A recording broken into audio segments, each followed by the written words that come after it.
they got back their investment and then some. And Daly walks away with the proceeds from all the losing tickets. But in today's case, the winner, Amber Siebold by name, returned with a crowd of her angry friends who all wanted refunds, plus compensation. Well, Daly wasn't having any of that, so she'd been forced to beat a hasty retreat, in the Junker Jeep of all things. She'd raced south along the 86. Being a state highway instead of an interstate, it has stoplights here and there along the way. Her pursuers stayed close behind until she beat them through the light at the Avenue 66 intersection. While Amber and her posse waited for the cross traffic to pass, Daly increased her lead. Somewhere south of Desert Shores, she spotted a side road on the right through a palm tree farm. Side path was more like it, running parallel to a drainage ditch. Once clear of the palms, she shot off into the desert toward the hills, going totally off-road into the Santa Rosa Mountains. Of course, that was where the old Jeep started coughing and wheezing and losing power. She'd rented it from a garage in Indio, the cheapest thing they had, and it looked like she got her money's worth. With the Jeep bucking and making death rattles, she spotted a group of major boulders and pulled in behind them before the thing died. Farther up the slope, she spied this cave, its curved, oblong entrance looking like a toothless grin. The shadowed interior offered shade and a long view of the valley. Early warning of trouble approaching. She'd accepted that offer. Still no sign of pursuit.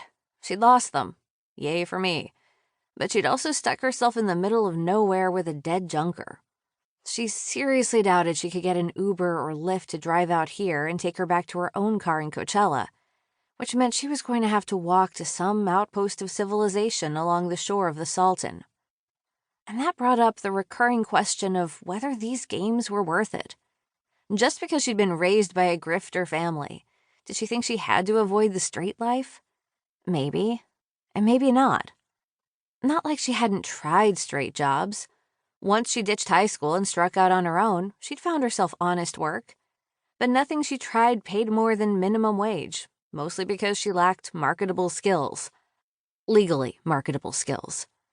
Even if they paid her more, she invariably found herself, after only a few weeks on the job, ready to jump off a building from boredom. That was her problem. Everything bored her, including most people. High school had bored her so deeply she couldn't even consider college. Because nothing, absolutely nothing in this screwed-up world gave her a jolt of satisfaction that came even close to walking away from a game with someone else's money in her pocket. She supposed it was in her blood, certainly in her upbringing. After her father's murder, his extended family, the family, insisted on raising her. They were all lower lip deep in grift. They believed in scamming rather than schooling. So while her mom was out working a legit job as a grocery cashier, she wasn't part of the family.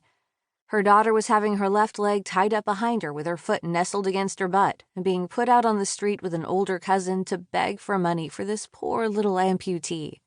When she got older, she graduated to the big sister of the amputee.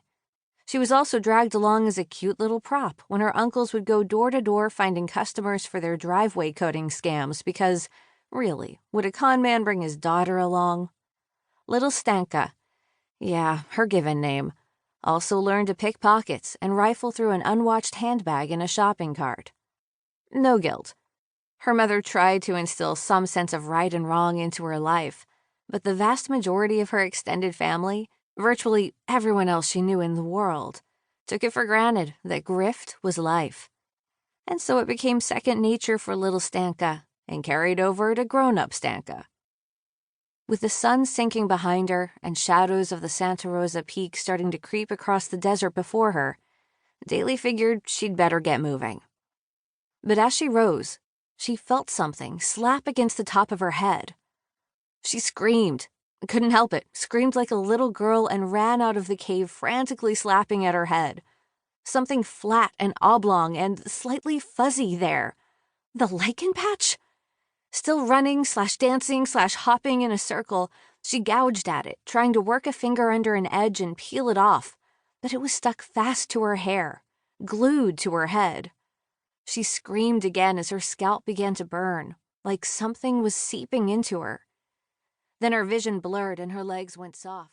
To keep listening to this audiobook, I've left you a link in the description so you can do it, at no cost thanks to Audible's 30-day free trial.